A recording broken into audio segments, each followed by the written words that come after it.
Fala galera, bem-vindos ao Zupcast, o podcast que traz para vocês os bastidores, opiniões e novidades feitos pelos Zupers hypados por tecnologia e inovação.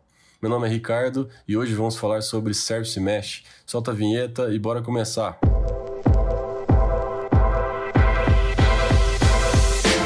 Isso aí galera, bom, hoje comigo aqui estão algumas pessoas bem interessantes.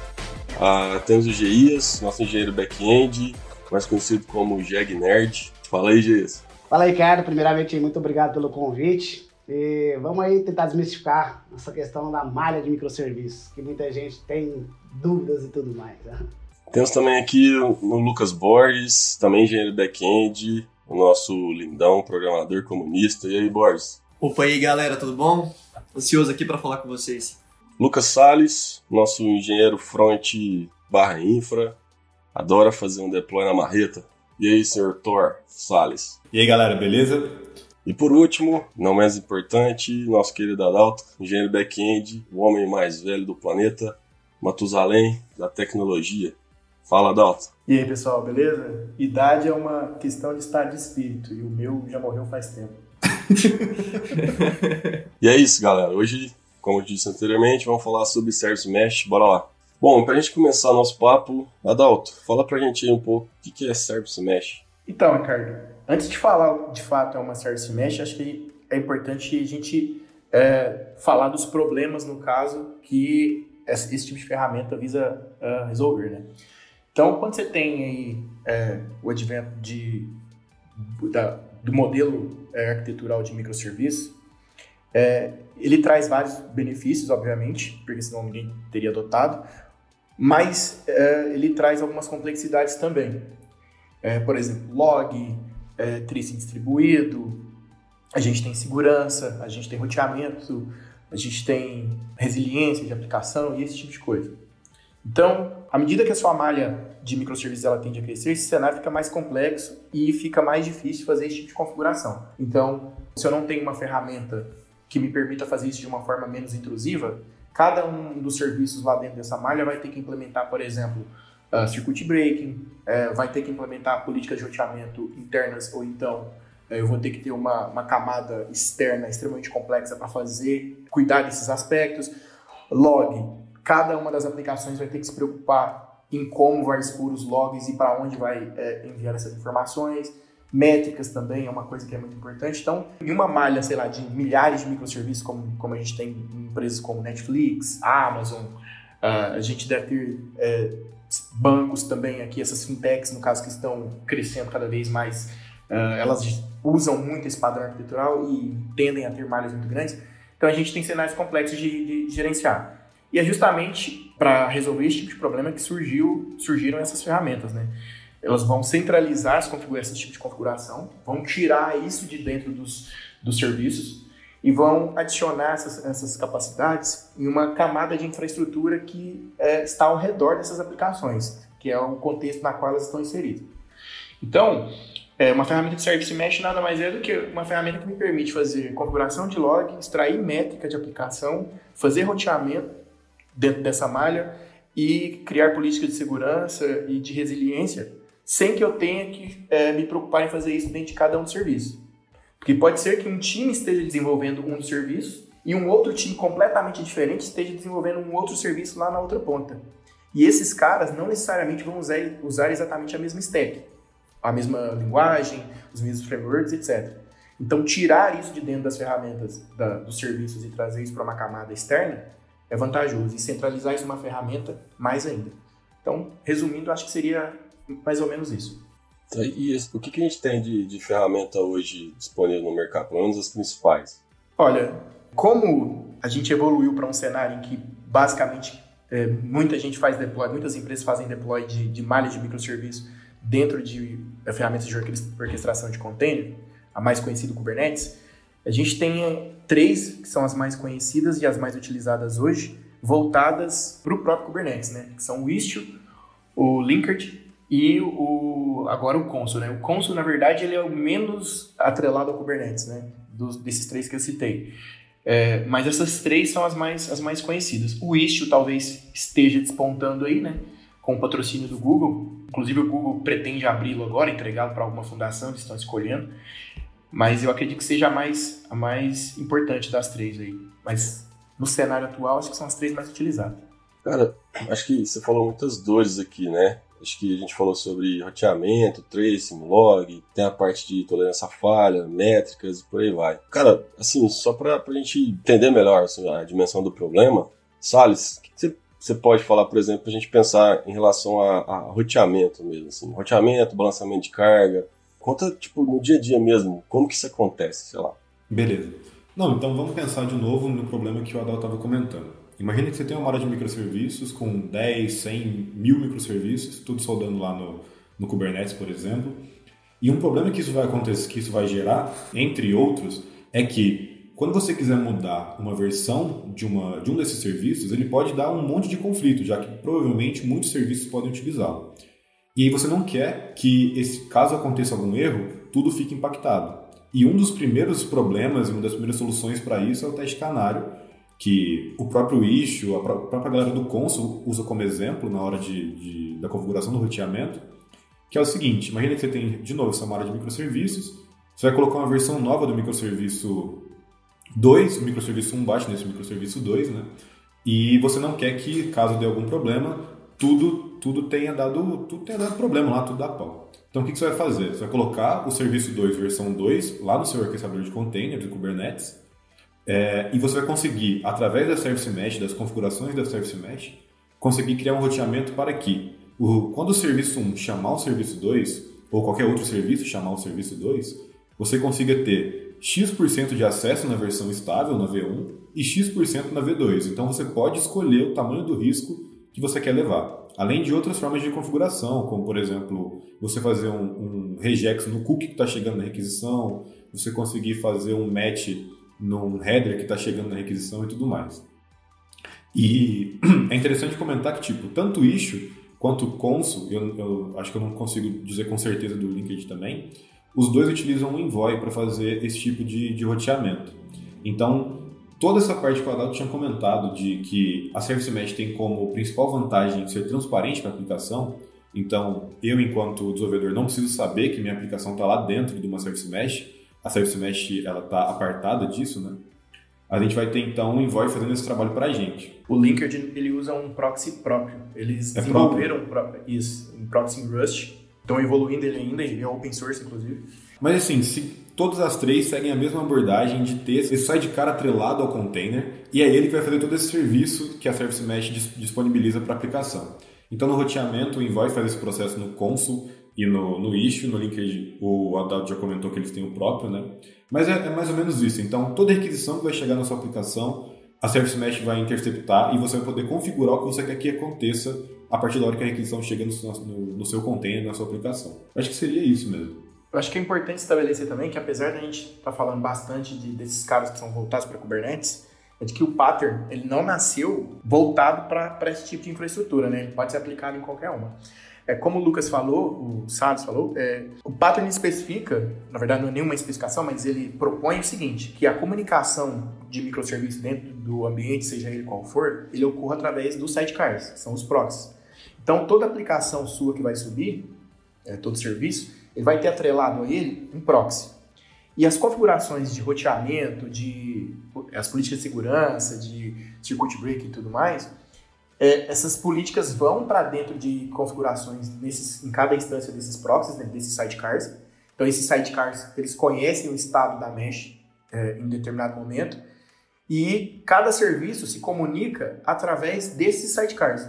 Então, por exemplo, se o serviço A precisa falar com o serviço B, a requisição sai do serviço A, passa pelo proxy do serviço A, né, do sidecar do serviço A. O sidecar do serviço A vai olhar para essa requisição, vai olhar para elementos dentro dela, como headers e etc. Fazer uma regex, por exemplo, em um cookie, como o Lucas mencionou. E vai sair para a instância, para a versão de destino do serviço B.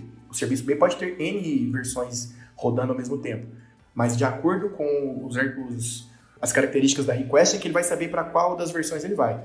E a request vai chegar no serviço B através do proxy, do sidecar, que então vai fazer o repasse para o serviço B de fato. A parte de segurança também é feita nesse mesmo elemento aí? Sim. Eu acho que é legal voltar um pouco e falar um pouco sobre a arquitetura da Service Mesh, né? As Service Mesh elas são constituídas de dois planos, né? Esse é o plano de controle e o plano de dados. No caso, esses proxies que o Adalto e o Lucas Salles falaram, eles são um plano de dados.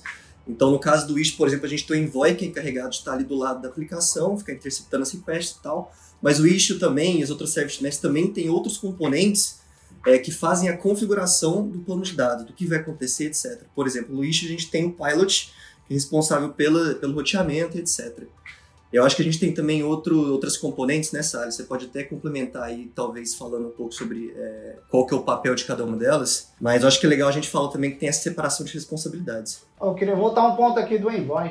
O Envoy, o proxy, é justamente importante porque ele centraliza todas essas requisições, todo o tráfego, tudo que passa através da nossa Service Mesh, ela é concentrada no proxy. O que isso traz de benefício, né? Isso traz de benefício justamente um pouco o ponto que o Adalto comentou no começo do podcast, que a gente fica independente de framework, de linguagem, isso tira toda a responsabilidade que está nos serviços daquele microserviço, daquela malha, e joga tudo isso para a infraestrutura. Então, como o microserviço é criado com linguagem diferente, com frameworks diferentes, a gente não precisa se preocupar com dependências de, por exemplo, um Jaeger para fazer tracing. Ele pode estar incompatível com outro de outro microserviço. Por estar centralizado isso, a gente facilita e deixa a responsabilidade do desenvolvedor do microserviço apenas para o negócio. Ele fica independente. A malha da nossa Service Mesh gerencia de uma forma mais concentrada e homogênea, digamos assim. E transparente para o desenvolvedor também, né? O cara não precisa se preocupar com isso, como você mencionou.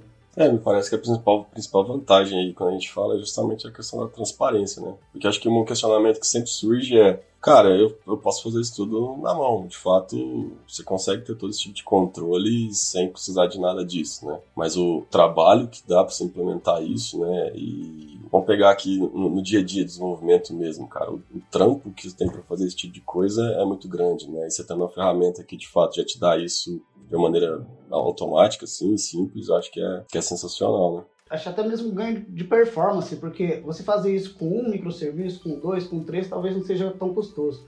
Mas quando você pensa numa malha de 50, 70 microserviços, além de ser custoso, você pode gerar inconsistências, né? Um time faz de um jeito e tem alguma falha de comunicação e outro time faz de outro jeito.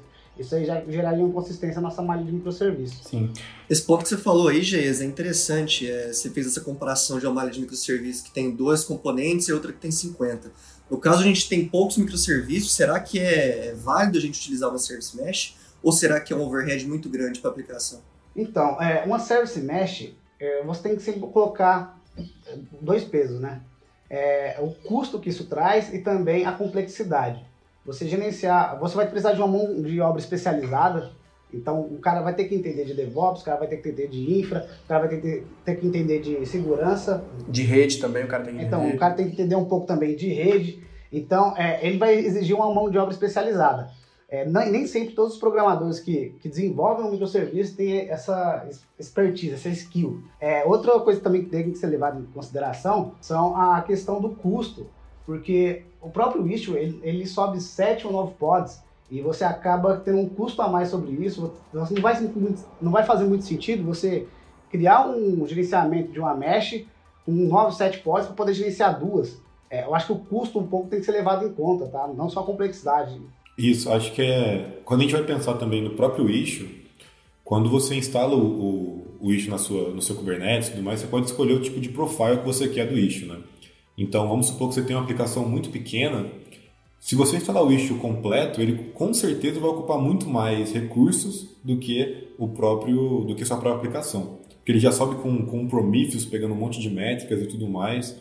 A parte de configuração dele é bem leve, mas a parte do Prometheus sozinho já consome muita coisa. E o Boris tinha comentado a parte de centralização de informação, e realmente, na própria, entre aspas, propaganda do Consul e do Istio, a grande vantagem que eles trazem é esse tipo de centralização da informação. Então, o Consul, primeiramente, acho que a galera mais utilizava ele nessa parte de configuração, né, de configuração distribuída. Só que ele veio como uma alternativa ao Istio, uma alternativa ao Linkerd também. E o que ele propõe é que, quando você tem essa malha de microserviços, e não necessariamente tem que estar no Kubernetes, o Consul principalmente, ele dá essa possibilidade, A ideia dele é que você vai ter a quem consultar para saber quais serviços estão disponíveis, quais serviços estão com Health Check dando health, por exemplo, quais serviços que estão disponíveis também para fazer, que você pode ou não bater. Então, muito dessas vantagens que a Service Mesh vai trazendo estão muito atreladas a isso. Então, uma coisa que a gente pode puxar a parte de métricas também, que é o seguinte: a parte de métricas na Service Mesh, ela apareceu quase como uma coisa oportuna mesmo, porque no começo a ideia da métrica não era do início da Service Mesh, só que a partir da hora que você tem um proxy atrelado a toda a aplicação, essas métricas são muito facilmente retiradas dali. Então, porque como o proxy vai interceptar tudo, você automaticamente já vai ter latência, taxa de erro e um monte de coisas mais, que por isso que o issue vem com Prometheus, por isso que o Consul consegue expor essas métricas e tudo mais. Acho que é um problema que inicialmente não foi pensado para ser resolvido com a Service Mesh, já que soluções de métricas são mais complexas e podem ser mais completas também, mas já de início, com a Service Mesh, já consegue muita coisa. E é por conta disso, por conta desse proxy que já intercepta tudo. Como não tem uma especificação, né, aconteceu o que o Lucas mencionou. Várias ferramentas diferentes estão implementando coisas diferentes, estão agregando funcionalidades diferentes. Por exemplo, o Linkerd é um cara mais enxuto, né? Mas ele não tem tantas funcionalidades, por exemplo, como o Istio, que eu acho que hoje é o mais completo, né, deles. Mas nada impede que surja uma ferramenta que implemente algo, que traga algo diferente, porque não tem uma especificação e, como o Lucas mesmo disse, o fato de você ter um sidecar dentro de cada pod atrelado a cada um dos serviços faz com que você consiga colher informações muito, muito ricas ali de latência, de erro, como ele mencionou. E pegando um gancho também no que o Borges tinha mencionado mais cedo, o que acontece? Essas estruturas que controlam a parte de dados, de configuração, elas funcionam de uma forma muito interessante, que é replicando informação em cada um dos sidecars. Então, quando você faz uma configuração, por exemplo, de roteamento lá no Istio, você aplica lá uma regra, por exemplo, que se uma request HTTP, né, chegar com um determinado com header XPTO igual a 1, você pode criar essa regra e essa regra vai ser propagada para dentro de todas as instâncias dos sidecars dentro da sua mesh, para que todas elas conheçam, no caso, o que devem fazer com uma request que tenha essa característica. Essa parte é bem interessante. E você sabe como, é uma curiosidade minha aqui, Adalto, você sabe como que eles conseguem chegar nesse consenso? Como é que eles conseguem distribuir todas as configurações para todos os sidecars sem que nenhum deles tenha uma perca de informação? Fico imaginando se eles utilizam algum algoritmo de consenso aí. O algoritmo eu não vou saber te explicar com detalhes, mas o que eu sei é o seguinte: pode acontecer inclusive cenários em que um dos sidecars esteja desatualizado em relação ao restante, ou vários, né? Como eles recebem essas informações do módulo, no caso, por exemplo, do Pilot, pode ser que em uma determinada requisição de envio dessas informações para um dos sidecars aconteça alguma falha e esse cara esteja com uma versão desatualizada das informações de segurança, de roteamento, etc. Mas o Istio ele consegue se recuperar disso. E caso você tenha esse problema por um período persistente, você pode, no caso, fazer um troubleshoot e, através da API do próprio Istio, consultar uma determinada instância do sidecar para saber se ela está em consenso com o restante ou não, se ela está atualizada ou não. Ele vai te devolver essa informação e você pode forçar a atualização caso você queira. Inclusive, assim, se você quiser de forma grosseira no Istio fazer a atualização, basta ir lá e derrubar a pod. Derrubar a pod, quando ela subir novamente, o sidecar, no caso, que vai ser injetado, vai estar atualizado. Isso não é recomendável, né? Mas é a marreta. Minha marreta coça. Essa é a famosa marreta? É a famosa marreta. É interessante também salientar que tudo isso é feito em tempo de runtime, ou seja, você não precisa fazer um novo deploy da aplicação. Imagina que você teria que fazer uma alteração de política de autorização ou qualquer outra coisa do tipo, não utilizando uma Service Mesh, né? Você teria que atualizar todos os módulos, ou então mesmo uma alteração de uma versão. Vou dar um update na versão que está sendo utilizada no Jaeger, por exemplo. Você teria que atualizar em todos os módulos que fazem parte dessa mesh. Agora com o Service Mesh, não. Com o Service Mesh, com o Istio, por exemplo, você só atualizaria a nossa camada de configuração e o próprio Pilot ficaria responsável por propagar para todos os proxies essas configurações e você não precisaria subir uma nova versão da aplicação para isso, ou de todas as aplicações. Pessoal, eu tenho uma dúvida aqui, que vocês falam de muitas coisas aí. Eu vou retomar uma pergunta que eu fiz, acho que há poucos minutos atrás aí, que em relação à parte de segurança, assim. O que a gente consegue fazer, né, diretamente na Service Mesh? Então, sei lá, por exemplo, a gente faz autorização, a gente faz... que tipo de autorização que é capaz de a gente usar? Você pode falar um pouco mais sobre isso? Acho que é bem interessante, porque é uma coisa que é às vezes difícil, né? Dependendo do tamanho da malha que você tem que implementar aquilo, e dependendo do estágio que está ali do seu desenvolvimento, é algo que é complicado de você colocar no meio do caminho, né? Mas eu entendo que se a gente tiver uma Service Mesh para poder usar, a gente consegue, de fato, proteger, né, nossos serviços ali de uma forma mais rápida, né? O que vocês têm para falar disso?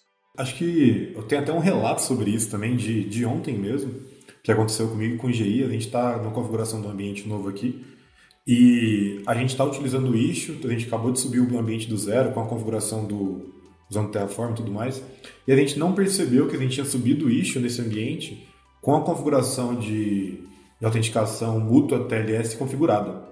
Então, a ideia da Service Mesh nasceu primeiro. Vamos supor, eu tenho minha rede, minha VPC lá na cloud, e ela está protegida de X maneiras, beleza. Só que eu não posso mais, numa malha de muitos serviços, atestar que a proteção que ela vai ter é somente essa. Então o Istio ele adiciona uma camada a mais, e acho que o Adalto vai conseguir comentar um pouco melhor até de como você pode conectar isso com seus providers, com as suas configurações de autenticação.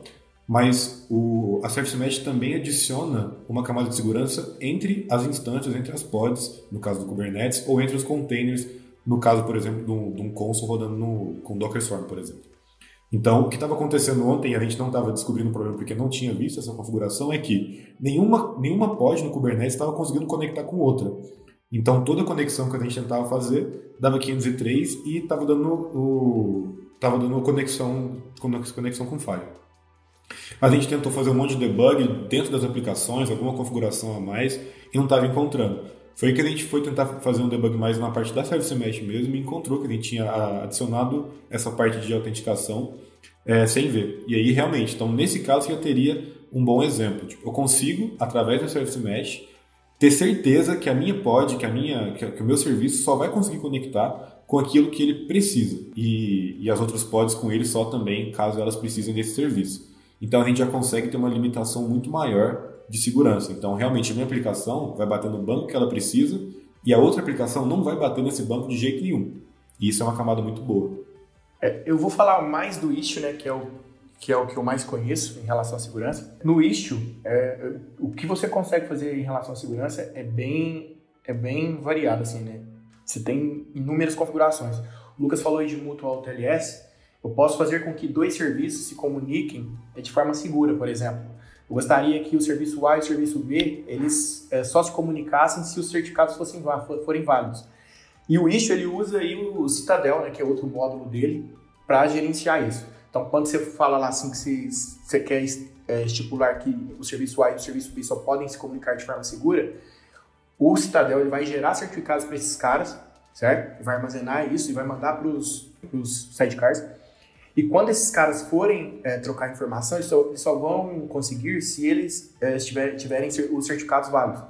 Então, ele vai conhecer aquele cara, ele vai fazer a chamada do serviço A para o B e ele vai verificar, eu conheço esse cara e essa informação é válida, esse certificado é válido?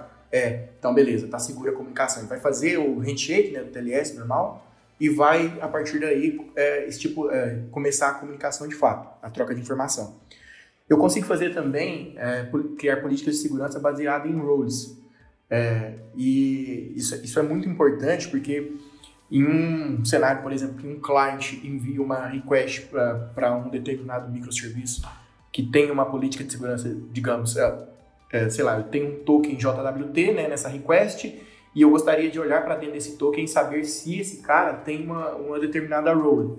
Se ele não tiver, eu não autorizo essa request. Eu posso criar esse tipo de política. Então, se no meu token não tiver a role, por exemplo, de leitura ou de escrita, em uma determinada chamada, ele vai olhar para o método HTTP que está sendo enviado, eu posso fazer isso. Por exemplo, é um post. Então, o cara está tentando fazer uma operação de escrita. e ele tem a role, eu verifico isso também com essa política. Se ele não tiver a role descrita, eu nego a chamada e o cara recebe um retorno em 401, por exemplo. E o mais legal disso aí é que é totalmente transparente, né, cara? Muito. E lembra daquela analogia que a gente estava falando há algum tempo, Ricardo? De que seria muito interessante, isso na verdade quando a gente começou a usar essa ferramenta, né? Uhum. Que a gente tivesse algo que a gente só colocasse a aplicação lá dentro, né? Que ela se encaixasse ali. Que o brinquedo, a analogia do brinquedo, Lucas. Aquele brinquedo de encaixar as peças, eu até esqueci o nome dele agora. O Lego? Não é o Lego, é aquele brinquedo não que lembrar ele o nome do Lego é osso, hein? Puxado da tecnologia. Qual? É aquele brinquedo que tem formas geométricas, sim. quadrados, etc. É muito melhor o paredão do Faustão. Exato. Foi É o isso paredão mesmo. do Faustão. A sua aplicação, ela vai se encaixar ali dentro. Você não precisa se preocupar com essas questões. Quando você colocar ela no ambiente produtivo, de desenvolvimento, etc., ela já vai absorver essas características. Vai estar ao redor dela. E é isso. Em relação a essa parte, assim, tá massa as discussões aqui, eu vou ficando cada vez mais curioso. Em relação a essa parte específica de tolerância à falha, assim, circuit breaker, timeout, esse tipo de coisas, como que é, Jeias? Fala pra gente, como que é a sua experiência com isso? É bacana mesmo, funciona? É tão transparente quanto essa parte de segurança? Bom, então, o Istio, ele tem uma integração muito boa, ele até fornece já no startup dele, você pode configurar para utilizar uma ferramenta chamada Kiali. O Kiali, ele dá uma melhor visualização de como os seus microserviços comunicam entre si.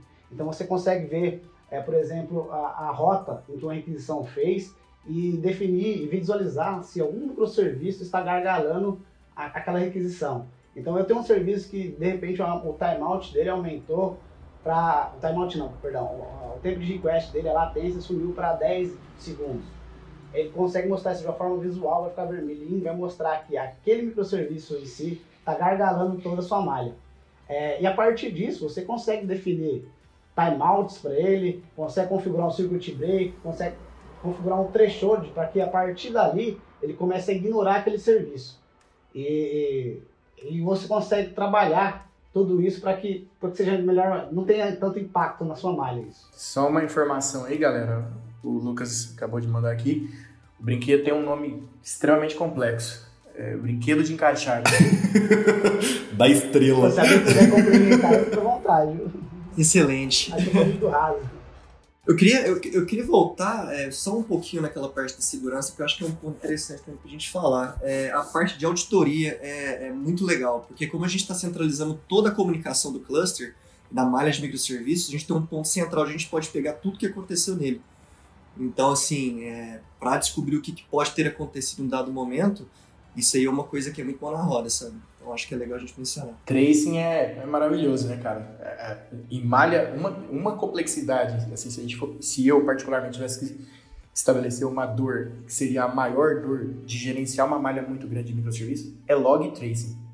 Se descobrir o que aconteceu, por exemplo, em um bug que seja extremamente sutil e etc., dentro de uma malha grande, é complicado. E se você não tiver uma ferramenta de tracing, como o Lucas falou, que centraliza isso, que te permita fazer o rastreamento e etc., com precisão e de forma transparente, se tiver que se preocupar com isso em cada um dos serviços que você vai desenvolver, é muito complicado. Isso é extremamente importante, Adalto, no cenário de uma transação, por exemplo, onde você faz diversas ações que precisam ser revertidas se um serviço subsequente deu erro, deu falha.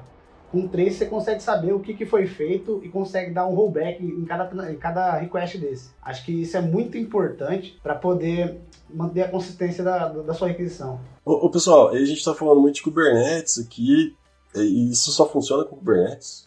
Há um tempo atrás eu estava vendo algumas opções para isso também, de como que eu poderia utilizar, como que a gente poderia utilizar a Service Mesh fora do ambiente Kubernetes, né? E a gente chegou com uma solução baseada mais no Consul mesmo. Então, só que bem mais manual do que com o Kubernetes. O Kubernetes ele te dá algumas possibilidades a mais, mas todas essas funcionalidades que a gente comentou aqui, a gente consegue fazer com o Consul, por exemplo, utilizando só container do Docker mesmo. Então, na sua máquina, você consegue utilizar o Consul. Você poderia, por exemplo, rodar num bare metal, num Docker Swarm, por exemplo. Só que a diferença é que o sidecar, no Kubernetes, ele é totalmente transparente. Então, você coloca uma notation no seu no seu ou namespace ou na sua pod, no seu deployment, e a sua pod já vai subir com esse sidecar. No caso do Consul, num ambiente fora do Kubernetes, isso é uma configuração mais do deploy.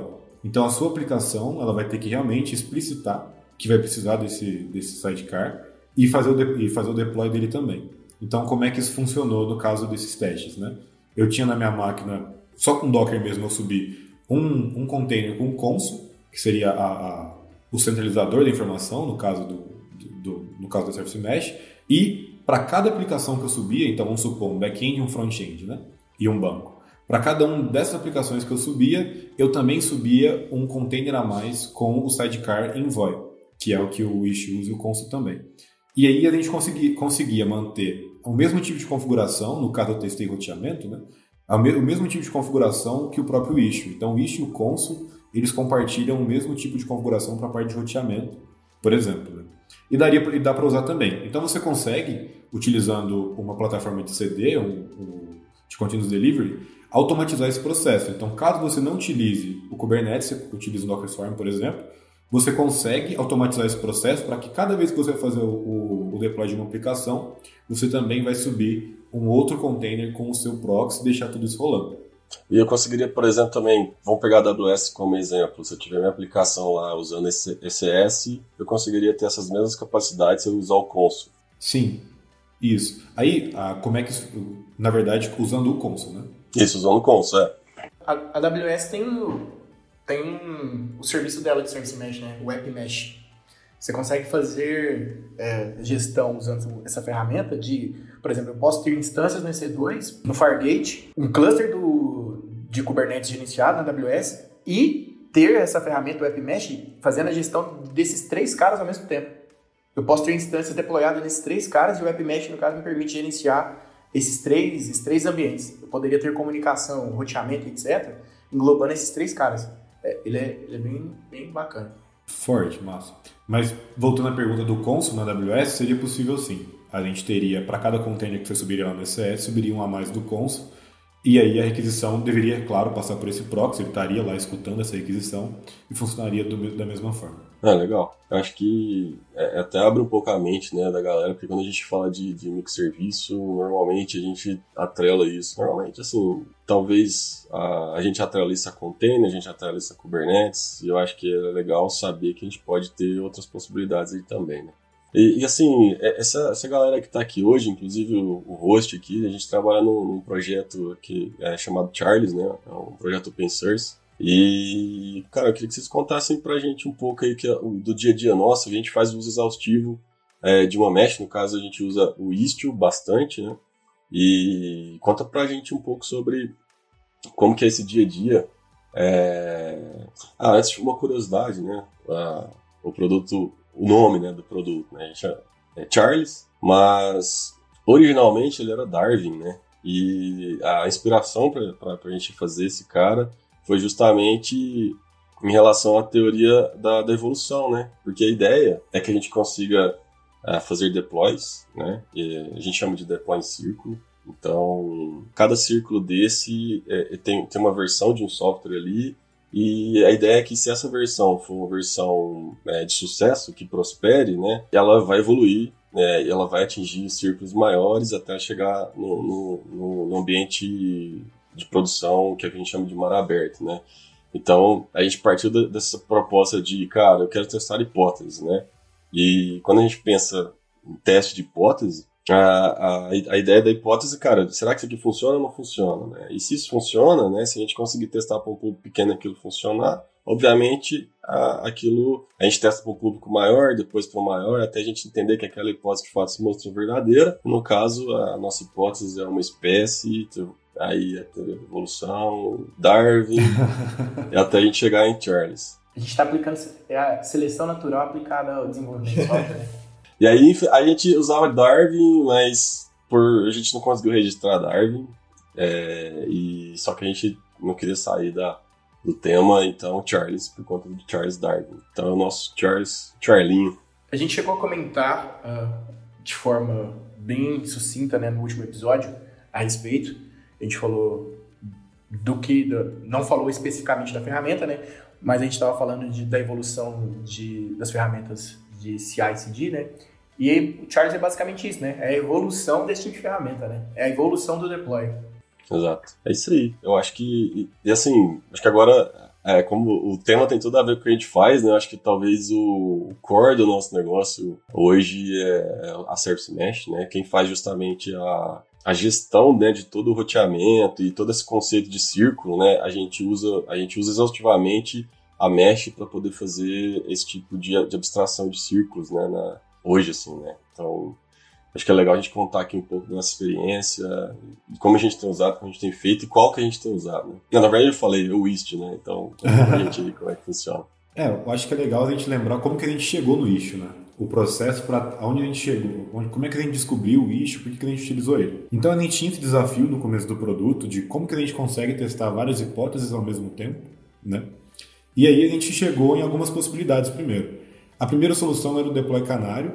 E aí, se você procurar deploy canário hoje no Google e relacionar ele a Kubernetes, a maioria dos tutoriais vão levar você a como fazer isso utilizando o issue. Porque com o issue fica muito mais fácil de você ter duas versões da aplicação, igual eu tinha comentado antes, e colocar 99% do tráfego em uma versão e 1% no outro. A gente começou a fazer esses testes, mas eles ainda não eram bons o suficientes para atender o nosso conceito de deploy em círculo. E aí a gente foi começando a entender um pouco mais a Service Mesh do issue, a Service Mesh issue, na verdade, né? Começar a entender quais recursos ela consegue disponibilizar para a gente. E foi daí, então, que a gente começou a utilizar a parte de roteamento de tráfego com ela. Então, hoje, se você for pegar o Charles, como quais as utilidades que ele tem, quais são as features que ele possui, tudo que a gente vai fazer no Charles, no final das contas, na parte de Continuous Deploy, Continuous Delivery, o que a gente vai fazer é criar arquivos de configurações dinamicamente para a Service Mesh. Então, o Charles ele vai pegar a sua aplicação e, de forma transparente para você, no final do processo, ele vai gerar, além do deploy, o que uma ferramenta normal de Continuous Deploy, Continuous Delivery poderia fazer, ele ainda vai adicionar toda essa camada de Service Mesh de forma totalmente transparente. Então, a gente fez uma forma de criar essa configuração mais simples, né? Então, por exemplo, você, usuário, não conhece o Service Mesh, consegue, no final das contas, configurar todo esse conteúdo que a gente comentou durante o podcast inteiro. Assim, acho que foi extremamente importante o uso da Service Mesh no nosso contexto, porque diferente de outros sistemas, onde nós temos bem definidos que o sistema é composto do serviço A, B ou C, o Charles ele veio para brincar com o teste de hipótese. Então, ou pode ser que hoje eu tenho 5, 10 microserviços e amanhã eu tenho 15, 20 e depois de amanhã eu pego essas versões diferentes de serviços e falo que ela não está apta para produção e eu falo que ela não tem que existir mais. Aí cai para 15 microserviços normalmente, cai para 15 microserviços de novo e acaba que a gente tem que ter algo para gerenciar isso.